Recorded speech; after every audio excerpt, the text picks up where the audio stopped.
por lo menos 6 o 7 kilos. Sí.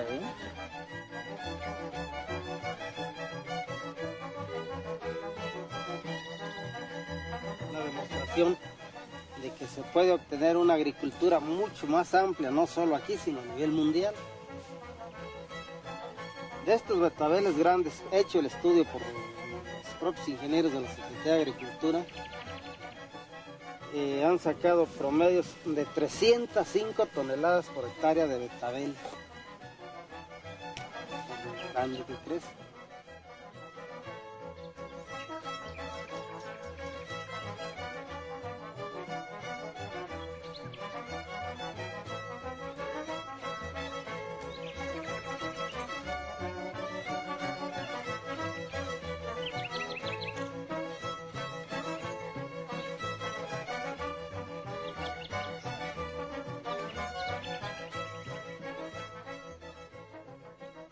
¿Tú crees de que todo el mundo está en condiciones de aprender?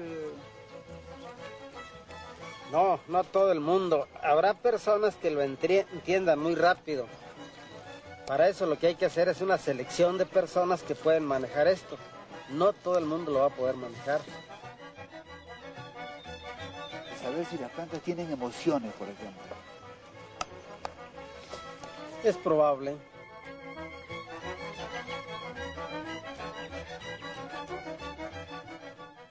Por ejemplo, que se pueden enamorar, que se pueden detestar, que pueden estar tristes, alegres.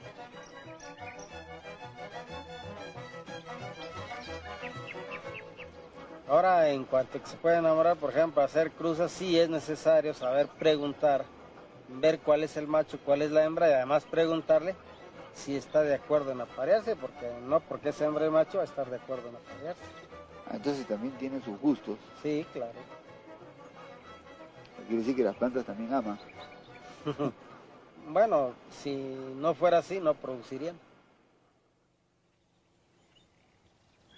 Quel est donc cet homme qui peut ainsi obtenir des betteraves démesurées, qui semblent le résultat prodigieux de sa communication avec les plantes? Du maïs atteignant 5 mètres de haut, des blettes aux feuilles longues de près de 2 mètres, des choux de 45 kilos. Mieux encore, qui sait les immuniser naturellement contre tous les fléaux sans recourir aux pesticides ou appeler la pluie et bien d'autres merveilles que nous allons découvrir.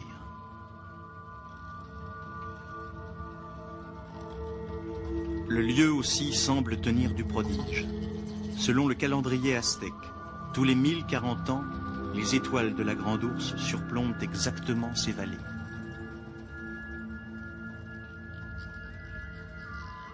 Et par une coïncidence inexplicable, 7 cratères maintenant éteints reproduisent fidèlement le dessin de cette constellation, ce qui a valu à la ville le nom des 7 luminaires.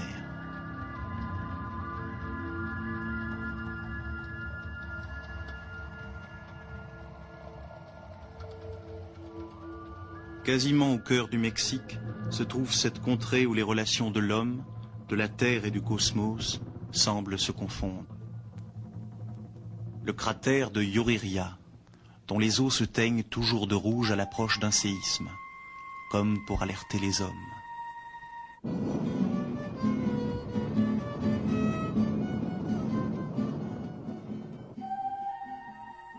Les paysages lunaires et hallucinants firent penser aux ingénieurs agronomes venus constater le volume des productions que le terrain volcanique était responsable du phénomène. Ils analysèrent la terre et ne trouvèrent pas de réponse. Pour s'en assurer, ils conduisirent notre agriculteur dans d'autres États plus éloignés et à chaque fois, il renouvela son exploit.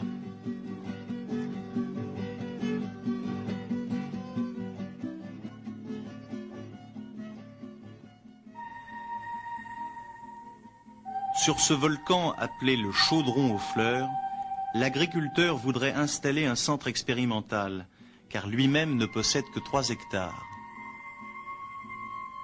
Dans la mesure où José Carmen est disposé non seulement à nous parler de ses compétences, mais aussi et surtout à nous enseigner ses techniques, l'aventure de ce reportage se transforme en un formidable espoir pour lutter contre la faim dans le monde. Il multiplie la production, tout en réduisant les coûts puisqu'il n'utilise qu'1 kilo de sa formule pour fertiliser 1,5 hectare, alors que l'agriculture moderne en emploie plus de 200 kilos. Si l'on se rappelle que les fertilisants et les pesticides actuels contaminent la terre en y laissant des traces d'arsenic, de cadmium, de plomb, et que les défenses naturelles des plantes s'affaiblissent, obligeant à utiliser de nouveaux produits chimiques, la méthode différente que ce paysan s'est décidé à révéler pour la première fois au grand public nous remplit d'enthousiasme.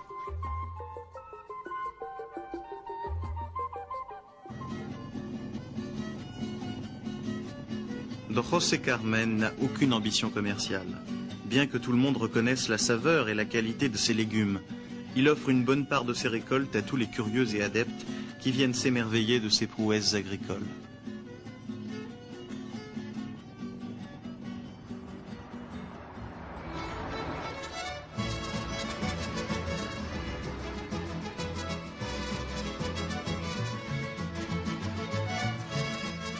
Le plus ancien nom de cette belle ville est Camémbaro, et aussi vallée de las Altamisas, c'est-à-dire des plantes médicinales.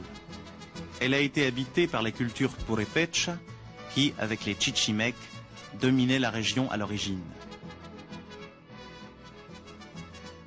La légende dit que c'est d'une grotte qui donne la connaissance, au centre du volcan Culiacán, que sont sorties les 7 tribus qui peuplèrent l'Amérique centrale.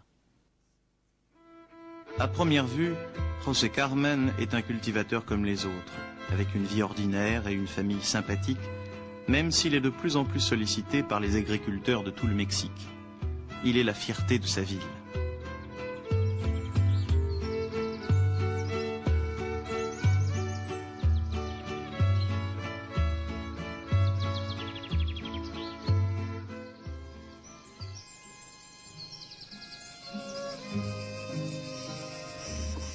Il est possible que la poésie qui émane de ce paysage soit la cause de tant de mythes.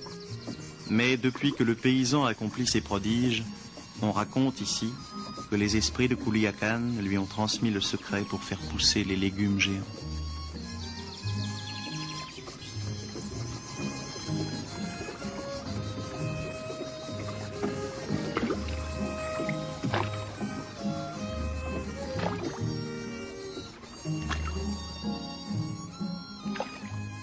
Entonces la idea de buscar cómo hacer gigantismo en plantas, pues fue para llamar la atención. Y para llamar la atención, ¿con qué finalidad? ¿Cuál es De poder demostrar lo demás. Me decías que eso lo habías hecho para llamar la atención y poder hacer otras cosas. ¿Cuáles son esas otras cosas? Si ahorita hemos hablado de esa fuerza y de esos discos que ya tenemos plantados, de no haber sido por las verduras gigantes no se hubiera logrado, porque ¿quién se hubiera acercado? ¿Quién se hubiera tomado en cuenta? Nadie. Y lo demás, lo más importante, ¿cuál es la finalidad de esto? No, pues todo es importante. Los fertilizantes del futuro pues no contaminarán la tierra ni el agua. Es importantísimo eso. Hacer que nazcan nuevos cultivos de plantas que no existen hasta ahorita sobre el planeta Tierra, o sea, nuevos productos alimenticios. Para eso de la lluvia sí es indispensable la energía del espacio exterior, porque para poderlo hacer necesitamos usar energía en tiempo a otra dimensión. Todas las plantas a nivel globo terráqueo se alimentan en parte de la fuerza cósmica. Bueno, es que somos parte del cosmos, nosotros somos cósmicos, por decir algo. Nosotros no tenemos que espantarnos de la meditación, de eso. Somos parte del cosmos, estamos dentro de él.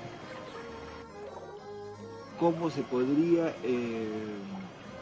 utilizar el común de la gente? Estos volcanes, si estallaron en forma de la Osa Mayor, alguna razón hubo. Y es una zona magnética muy fuerte, una zona comunicada al espacio cósmico.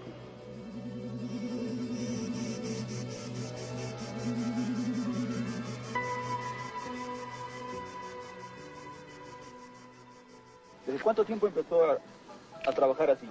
Empezamos a investigar en 1969. ¿Y los resultados extraordinarios comenzaron? Hasta 1973. ¿A qué se debe este fenómeno? Bueno, pues más que fenómeno, posiblemente es la idea o la ideología de salir adelante, porque posibilidades, podemos decir, no había ninguna, ni científicas, ni lógicas, ni prácticas. Desde ahora hay punto en que no éramos una persona preparada, estudiada, pero la idea o la ideología sí era de dar un paso adelante. Y podemos ir, fuimos a estudiar, a investigar dentro de la escuela de la vida, ¿verdad? O de la práctica, la experiencia en el campo, y hemos obtenido pues muy buenos rendimientos, muy buenos resultados. En el caso de las cebollas, por ejemplo, ¿qué rendimiento obtuvo por hectárea? El rendimiento máximo por hectárea lo hemos tenido en 1975. Se obtuvieron 150 toneladas. El rendimiento normal de la región era un promedio de 16 toneladas.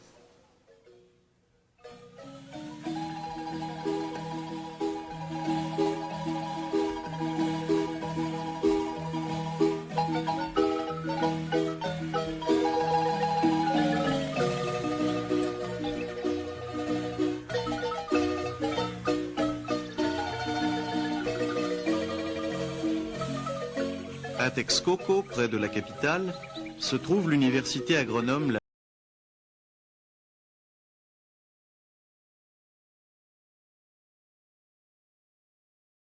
relatait régulièrement l'existence des cultures géantes. Il passa un accord avec don José Carmen pour que ce dernier réalise ses expériences dans le cadre scientifique de l'université. Quel fut le résultat de la confrontation de ces deux conceptions presque opposées? L'ingénieur Nicolas Cerda, chargé de mener à bien le programme avec l'agriculteur, nous donne sa réponse. Bueno, soy especialista en cartografía de suelos y evaluación de tierras. Son dos temas que involucran desde lo que es la taxonomía de suelos, la cartografía de suelos, la edafología general y aspectos de manejo y conservación del suelo y del agua. Bien, ¿y cuándo o cómo se enteró de la existencia de don José Carmen y sus cultivos gigantes? Bien, por referencia de la prensa nacional, uno ve notas periodísticas donde de pronto el agricultor José Carmen García Martínez produce hortalizas gigantes y sale la foto, pero de pronto al ver aquello no me atrajo, no me llamó la atención. Yo pensé, dado que uno tiene una formación técnica, yo me dije, esto es puro cuento, ¿no? Nadie puede lograr una col de 35 kilos, como dice la prensa. O de 45. O de 45 kilos.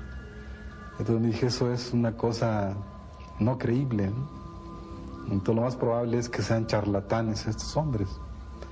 Mi primer contacto con esta persona, con este agricultor, es aquí en la Universidad Autónoma Chapingo, en el año de 1986.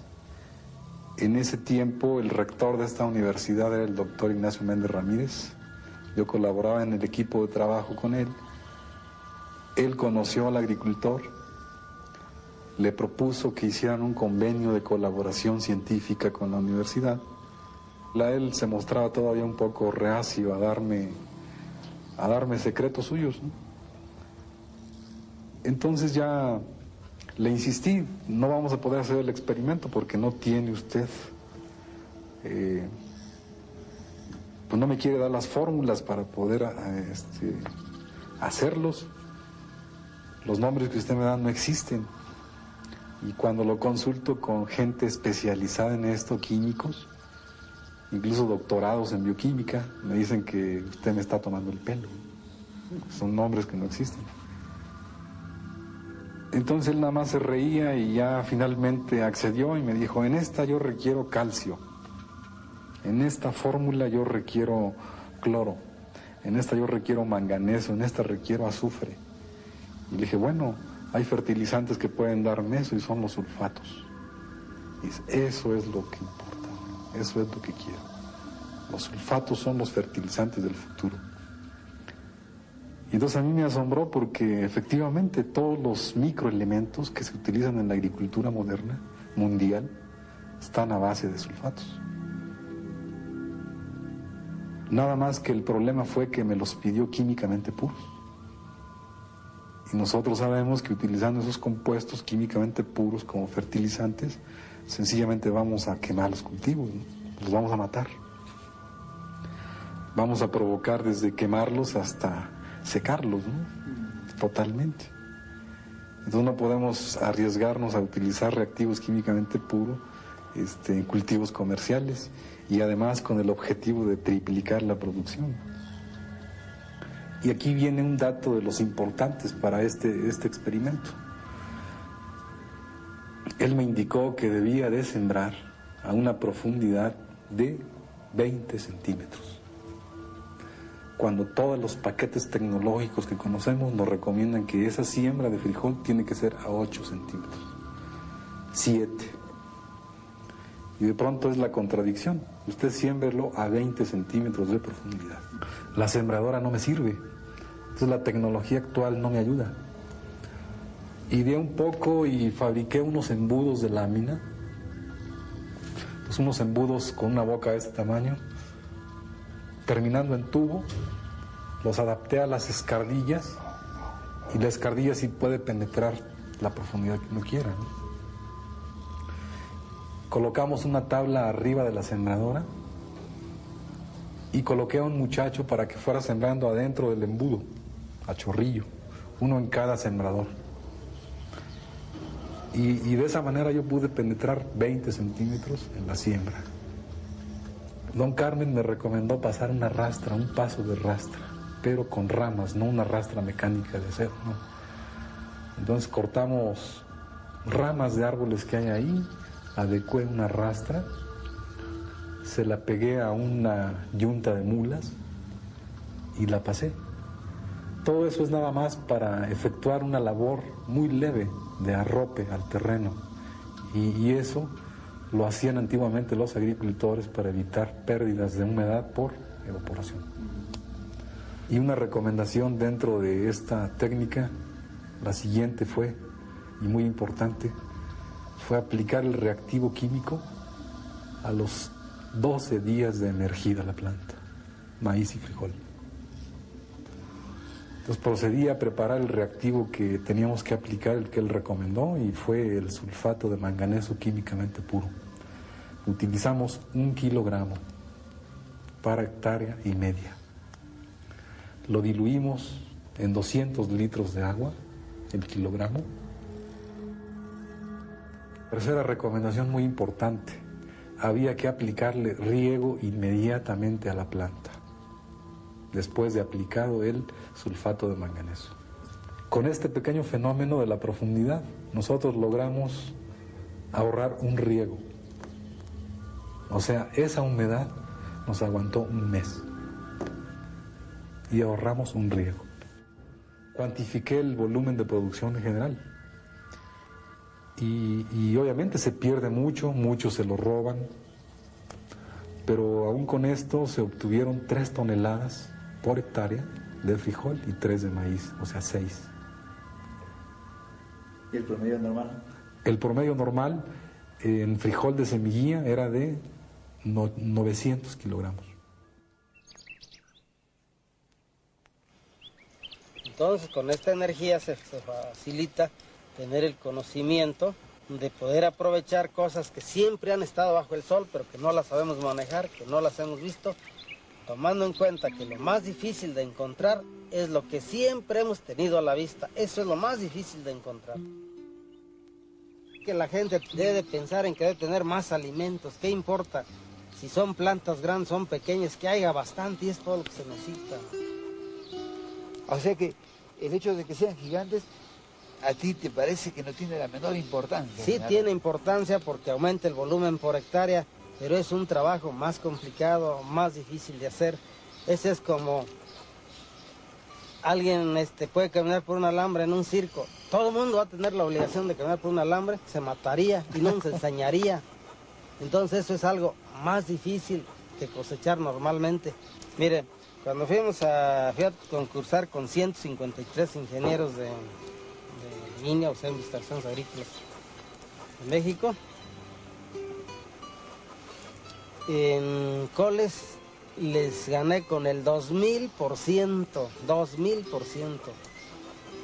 Yo saqué 106 toneladas, 692 kilos, he hecho el estudio por ellos mismos, cuando ellos no alcanzaron a llegar ni siquiera a 6 toneladas. Y la diferencia es que mis coles habíamos de este tamaño y los de ellos, los pelotitos, también así.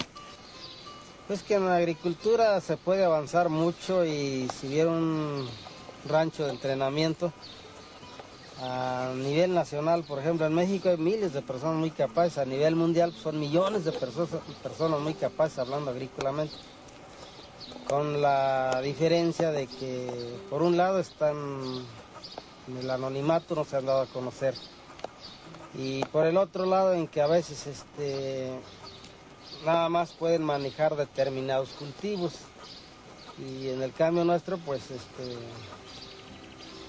podemos manejar mucho más de 200 cultivos, esa es la diferencia. Tú tienes estudios sobre más de 200 cultivos. Más de 200 cultivos. Y esta cosecha... Entre ellos posiblemente 100 o más serían nuevas plantas que nazcan sobre el planeta Tierra que aún no existen. No existen esos frutos porque no se han hecho las cruzas, como ya lo dije hace rato. ¿Y qué ventaja tendrían esas plantas del futuro? Pues habría más producción, simple y sencillamente. Tendríamos árboles que producirían madera, y mientras está buenos para madera, se estaría cosechando la fruta. O sea, como madera, como fruta y como perfume, me dijiste. Como perfume también. Mientras están aptos para madera, se le está sacando perfume. Y con respecto a las plagas que azotan a la agricultura y que las están obligados a utilizar, pero toneladas de pesticidas, ¿qué se puede hacer? Hay que hacer que la planta se proteja por sí sola, o sea, volvernos a adentrar dentro de la naturaleza. El hombre, con la invención de insecticidas, fungicidas, se ha alejado de la naturaleza, o sea, se ha puesto en contra de ella. Entonces ahora necesitamos regresar a buscar la manera de acoplarnos a ella, no de acoplarla a nuestro gusto, sino viceversa, acoplarnos a las necesidades de la madre naturaleza. Por ejemplo, tengo un proyecto y casi estoy seguro en un 100% de lograrlo, hacer nuevas variedades de jitomate que ya no les entre el enchinamiento, ni el hongo, ni cosas por el estilo. ¿Cuál es el enchinamiento? Un virus que hace que la hoja se arrugue y que la mata se quede pegada, chiquita, que no crece. Y eso es a nivel mundial, y hasta ahorita nadie la ha encontrado. Entonces yo le he estado buscando, y creo que la solución es hacer cruzas con una planta resistente a eso, o sea, completamente repelente, se proteja de esa enfermedad y de todos los hongos, que no le entren los hongos. Se puede hacer. ¿Y cómo haces tú para saber cuál es la planta con la cual hay que cruzarla? Preguntando. Ese es el error de todo mundo, que se cree que todo lo sabe y piensa que no necesita preguntar. Pero tú preguntas Pues a nivel madre naturaleza, y por qué no a nivel universo.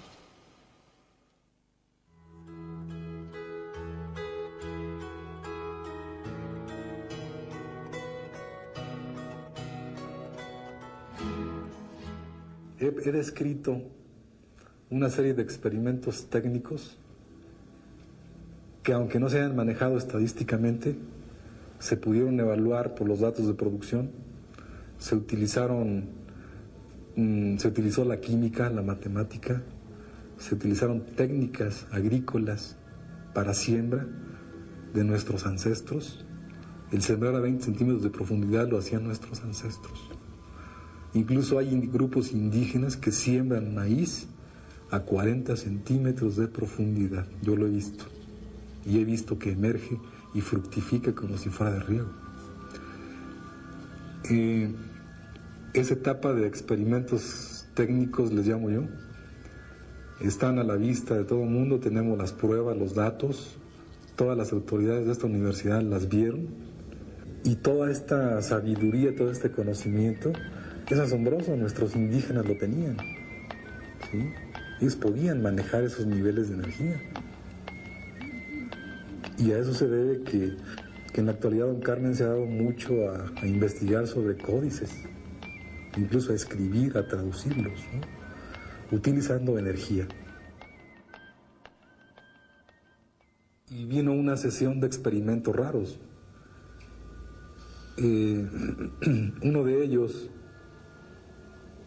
consistió en establecer, vamos a decir, fuentes de energía cósmica.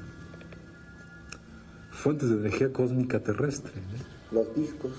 Exactamente. Entonces de pronto él me hizo el planteamiento, yo se lo planteé al rector. Al nuevo rector. Al mismo rector. Al mismo rector. Sí, fue el último año de su gestión. Y le comenté, pues el experimento que sigue es estructurar una cantidad de energía cósmica terrestre. Y para esto tenemos que desarrollar un proyecto sencillo, pero muy bien estructurado. Entonces, si usted me permite, pues le damos marcha. Él aceptó. De inmediato me fui a una fundidora y le pedí a un ingeniero en manejar la cuestión de la fundición que me diseñara un disco, un par de discos con diferentes medidas y diferentes aleaciones. Y obviamente establecimos un disco para un polo negativo, otro disco para un polo positivo, ¿no? Fuimos a localizar los sitios para establecer el punto de descarga de esa energía, los colocamos y una vez que se colocaron, en 3 meses pudimos ya empezar a manejar energía cósmica. Eso fue como hacer una especie de acumulador. Entonces esa aleación nos dio mucho problema para poder lograrla. Incluso el ingeniero en metales me decía, es que esta aleación no es posible. Al mezclar, por ejemplo, el plomo con el bronce, pues no se da. No se da, entonces, o se carga a un lado, o queda en rayas, etcétera, o veteado, pero no queda mezclado. Entonces no puedo lograrla. Mézclele arcilla, mézclele arena, a ver cómo le hace, pero la quiero mezclada. Y además al molde déjenmele una chiche, una bola, ¿no?, de 50 gramos, porque de ahí quiero elaborar una plomada. Pero tiene que ser el mismo material, hermano, igual, ¿verdad?, fundido en la misma temperatura, el mismo día, todo. Un pedazo creo que lo utiliza como un oscilador, ¿no? Exactamente. Y entonces ese péndulo, me elaboró un péndulo en forma de plomada, el fundidor. Ya que tuvo todo esto, nos elaboró ese péndulo es único. Al colocar el primer disco fue otro fenómeno. El cielo estaba un poco con nubes, soplaba el viento fuerte, estaba feo el tiempo, ¿no? Cuando terminamos todo estaba quieto, silencio. Y al ver hacia el cielo, de pronto, en una reacción rara, vi como si hubiesen bajado la Vía Láctea a 500 metros. Puede ser un fenómeno visual, pero lo vi. Y le dije, mire, vea hacia arriba. Y ya vio, dice, bueno, es que es normal en este tipo de experimentos que uno vea esos fenómenos. ¿De qué se trata? Pues sencillamente nos observan.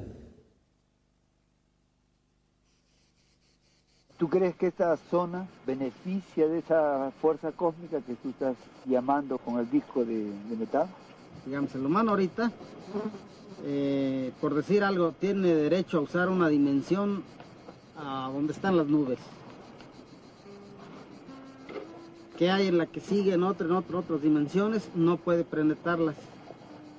Entonces son dimensiones que están a su alcance, pero que no las puede usar, que están vírgenes. Entonces es posible que si no está agotada la dimensión que el humano está usando, casi está agotada. Así es, porque nuestra capacidad como humano no puede penetrar más arriba o más a otras dimensiones. Es decir, no arriba, a cualquier lado, porque de hecho no hay arriba, no hay abajo, es igual. No puede salir de esa área. Y usando esta energía le permite salir de esa área, ¿no? Las pirámides precisamente para eso fueron construidas, para materializar lo que hoy se trataría de hacer con las antenas, estos discos. Pero desgraciadamente no tan solo no se terminaron de construir, sino se destruyeron las ya construidas por la ignorancia y la estupidez de quienes dominaban la guerra. Si yo me peleo con alguien, ¿qué tiene que ver una pirámide, un monumento como era eso? Contra mi ideología o contra la del otro. Además la retiro. Entonces,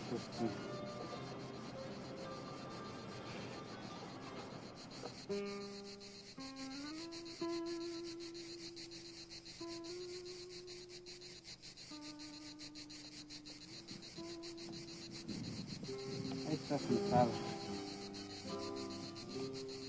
O sea, eso sería el centro de la antena, de una antena que se podría llamar cósmica, ¿no? Esto sería el centro de la nueva era de la tecnología del planeta Tierra. El que tenemos aquí pesa 96 kilos y está bajo tierra. Esa antena, si tiene 1 milímetro de su cuadrado, no funcionaría. Tiene que ser 100% exacto, como lo fueron las piedras clave de las pirámides. Todas las pirámides tienen las piedras claves con un peso exacto, con largor, anchor, espesor, todo exacto, y con una orientación tal para comunicarse al cosmos, que si hubiera 1 milímetro ya serían miles o millones de kilómetros. Bueno, es una manera de alimentar, digamos, bien ya sea al espíritu o al cuerpo humano. Es una manera de hacerlo más fuerte y es una manera de darle sabiduría, de darle facilidad de que haga las cosas que antes no podía hacer, de obtener información, universo. Y esta energía está compuesta de qué? No, es que yo no me podría meter en ese problema de qué está compuesta. Es una energía que entra del espacio exterior.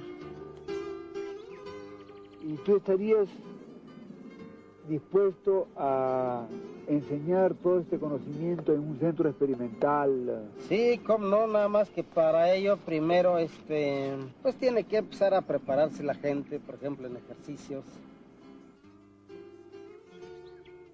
Me dicen que hay personas que tienen la mano verde, que tienen facilidad para cultivar. No, ahí es otra la razón. Las plantas están agrupadas por grupos que pertenecen a una misma energía, como decir personas que pertenecen a un tipo de sangre. Entonces energía del humano con la de la planta chocan, no son afines y hay el rechazo, no hay el aceptamiento, y cuando son afines pues entonces caminan paralelamente, porque son afines. Y es cuando se dice tiene la mano verde, porque es afín con las plantas. Y hay personas que son afín a unas plantas y a otras no. Y hay personas que no son afín a ninguna planta.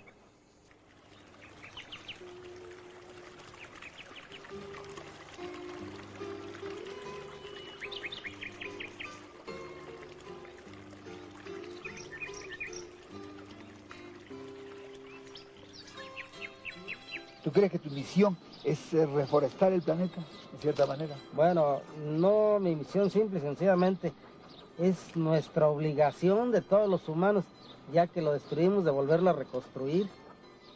Es nuestra obligación de todos. Sí, pero todo el mundo no puede provocar lluvias por inercia ni hacer cultivos. Pero sí puede plantar árboles.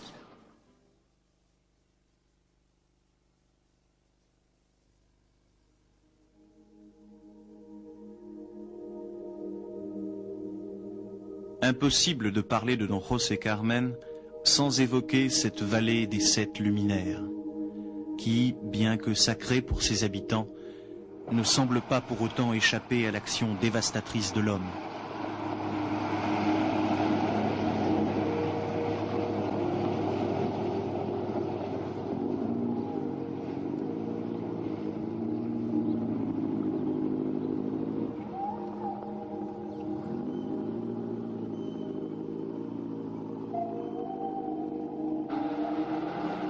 Au rythme d'1 camion par minute, les pentes de ces volcans, abritant des grottes aux dessins rupestres, se transforment en matériaux de construction et en routes. Cela malgré la lutte de l'un de ses habitants, Oscar Arredondo, qui, à la tête de toute la population, tente d'arrêter le saccage de ce respectable paysage.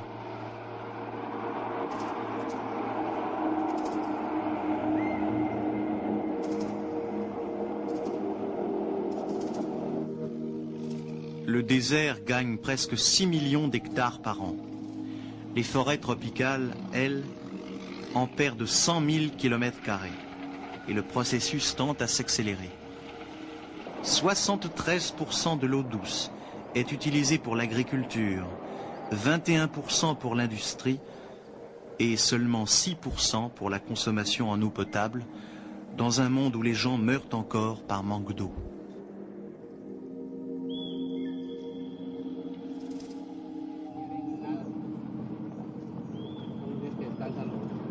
¿Tú no crees que esto va a desfigurar un poco el paisaje del valle?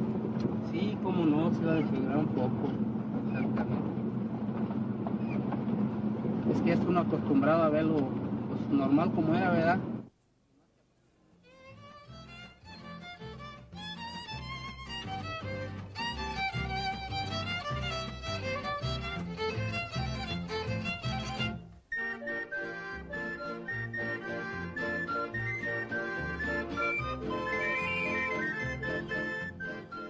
Le système d'ensemencement de Don José Carmen pourrait être une prodigieuse réponse écologique à l'incertitude que suscite l'explosion démographique, l'agriculture intensive et la pollution du sol et de l'eau qui en résulte.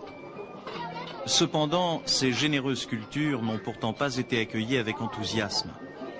Certains représentants de multinationales agricoles ont même pensé que ce système pourrait mettre en danger l'équilibre du marché.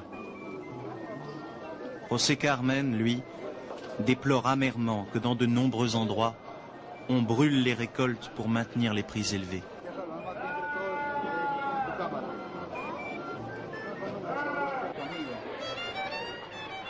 Bien sûr, une formule chimique précise et des techniques encore inexplorées à ce jour sont responsables des stupéfiants résultats de notre agriculteur. Mais nous ne devons pas oublier, et lui le répète inlassablement, qu'un changement de mentalité est nécessaire pour réaliser cette entreprise. Comme si seules les personnes ayant une réelle honnêteté spirituelle pouvaient avoir accès à ces connaissances.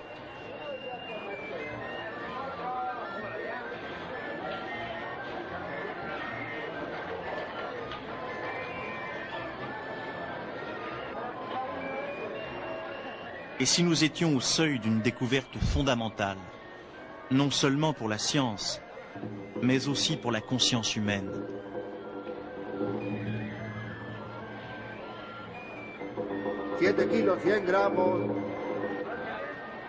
Parce que la vigueur et la taille des légumes de Don José Carmen ne peuvent pas s'expliquer uniquement par le recours à un seul kilogramme de fertilisant et à quelques détails techniques. D'autres facteurs, difficilement acceptables pour notre rationalisme scientifique, doivent entrer en jeu et doivent être essentiels.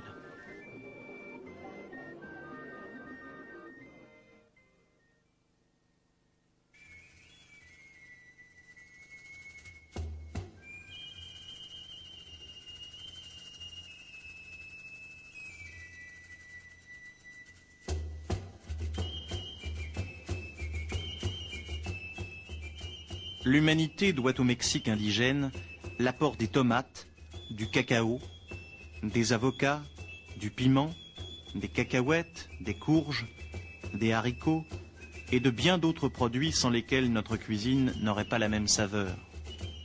Le chroniqueur espagnol Bernal Díaz del Castillo, émerveillé par la ville de Tenochtitlan, disait que jamais plus on ne découvrirait un tel endroit dans le monde.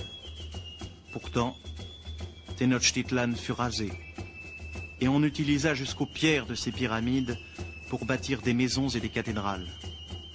Dommage, parce que ce peuple, essentiellement agricole, entouré par 2 océans, savait également cultiver les terres salées, alors que nous les pensons inutilisables pour l'agriculture. Y de pronto nos encontramos ante un suelo salino sódico.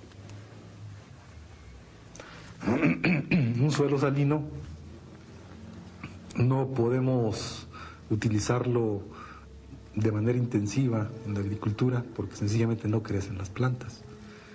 Ahora, los resultados en cuanto a producción, ahí en Morelia, Michoacán, en ese predio de la Carreta, en el suelo salino sódico, la producción fue de 8 toneladas. Eso es un triunfo obtenerlo en un suelo salino sódico. Y un poco más adelante iniciamos un experimento para provocar lluvia. Le llamamos lluvia por inercia. Elegimos 3 sitios. Uno desértico, uno semidesértico y uno donde llueve muy poco. Entonces, y nuevamente con ese péndulo se identificaron las especies que tenían que plantarse. Con el péndulo se va guiando y traza la poligonal. Y así hasta que cierra. Atrás va el topógrafo y nos iba haciendo el levantamiento del sitio, ¿verdad? Con datos topográficos. Ya una vez que teníamos el levantamiento, él nos indicaba cada línea cuántas especies iba a llevar, el distanciamiento de siembra y la especie que tenía que ir. En esa línea una sola especie. En la otra línea de la poligonal, otra especie, otra densidad de siembra. Así hasta cerrarla. ¿De siembra de árboles? De árboles, básicamente árboles. ¿Qué tipo de árboles? Y el tipo de árboles son árboles de la región. Entonces, por ejemplo, en Baja California Norte eran pitayos, órganos, básicamente. Aquí en Ojuelos eran especies como eucalipto, una palma, laureles. Aquí en Tlaxcala cambiaba un poco, metimos una variedad que se llama colorín, que aquí tenemos mucho. Entonces todo esto está estrechamente ligado a investigaciones que don Carmen tiene de métodos para provocar lluvia de todas las tribus indígenas antepasadas. Pero de pronto ya al colocarlos, se fue el rector, el siguiente ya no quiso financiarnos el proyecto y no hubo manera de comprobarlo. Pero yo aprecio que a partir de eso se dieron fenómenos meteorológicos muy raros. Por ejemplo, Gilberto, el huracán Gilberto, que arrasó todas las costas de México, todo el sureste. Podría ser porque... Aquí se dio precipitación de todo el año. Ese fue el año de 90, ¿no? Hemos estado en zonas arqueológicas, por ejemplo, yo la acompañé hasta Veracruz, Chiapas y aquí en el Estado de México.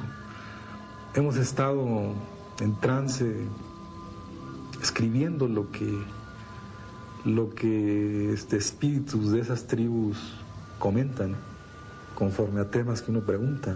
¿En estado de trance? Sí. ¿Y cómo llegaron a ese estado de trance? Bueno, llegamos al sitio, empieza a pendular, empieza a traer las condiciones de energía. Cuando ya está aquello, él sirve de medium, o quizá los dos servíamos de medium, pero él habla y yo escribo. Entonces de pronto, en cuestión de 10 minutos estoy dormido, pero estoy escribiendo dormido. y estando dormido estoy viendo la zona arqueológica como era antes, ¿no? Con una visión. Entonces ese fenómeno lo viví en Veracruz. La planta, para poder respirar, requiere energía. Esa energía tiene que estarse proporcionando vía nitrógeno, vía oxígeno, vía hidrógeno. Hay toda una serie de componentes esenciales que intervienen en el ciclo. Uno de ellos es el manganeso. Entonces, cuando yo aplico una concentración diferente de manganeso, yo estoy provocando una aceleración en el ciclo. Entonces, ¿qué sucede cuando una planta, mediante su respiración, un ciclo de nitrógeno normal de fertilidad nativa, de todos los componentes que hay, de pronto le pongo un acelerador? Va a consumir nitrógeno, lo va a sacar, su área de exploración la aumenta, hace esfuerzos desesperados, pero lo va a hacer. Tiene la humedad, tiene la temperatura y la acelero. Entonces empieza a traer energía cósmica en mayor cantidad, acelera el ciclo. El método científico en rigor es muy estricto, pero para mí no es nada más el método científico. Todo lo que implique un conocimiento y me dé resultados, para mí es ciencia. Uno confronta de pronto fenómenos paranormales contra lo que es la técnica, la ciencia moderna, y no hay explicación, o por lo menos no la encontramos.